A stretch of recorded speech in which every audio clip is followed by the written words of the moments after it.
Excuse me ভাইয়া, একটু আমার অ্যাকোরিয়ামটা ধরবেন, আমি না গেটটা খুলতে পারতেছি না। জাস্ট 2 সেকেন্ড ধরেন। হ্যাঁ 1 2 কি বললেন আপনি এটা? 2 সেকেন্ড ধরতে বলেছিলেন, 2 সেকেন্ড শেষ, তাই ছেড়ে দিয়েছি।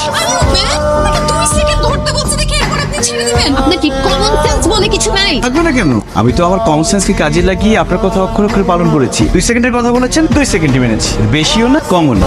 আমার ইচ্ছা করতেছে কি তুই আমার অ্যাকোরিয়াম যেভাবে ভাঙছিস তোর মাথাটা আমি ওইভাবে ভাঙি। দেখুন, আপনি উত্তেজিত হবেন না প্লিজ। আমি তো বুঝতেই পারছি না আমার অপরাধটা কি। আপনি আমাকে 2 সেকেন্ড ধরতে না বলে 2 ঘন্টা ধরতে বললে আমি সেটাই ধরতাম। আমি সবসময় মানুষের কথা মেনে চলার চেষ্টা করি, এই জন্য সবাই আমাকে ভালো মানুষ বলে।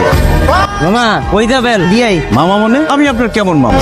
আপনার মা কি আমার বোন হয়? তার মানে আমার একটা বোন আছে, আমি জানি না সেটা? ও এখানে কি কইতেছে? যাত্রী করে তো আমার মামা কই, এটা কি? কেন আপনি মামা বলে ডাকবেন কেন? যাত্রীদের যাত্রী বলে ডাকবেন অথবা জনাব বলে ডাকবেন। জি মামা, আপনি ঠিকই বলছেন। না না, আপনি বুঝতে পারেননি, আপনি তো আবার আমাকে মামা বলছেন। জি আমি বুঝছি মামা। না না না না, সত্যি বুঝতে পারেননি, আপনি বারবার আমাকে মামাই বল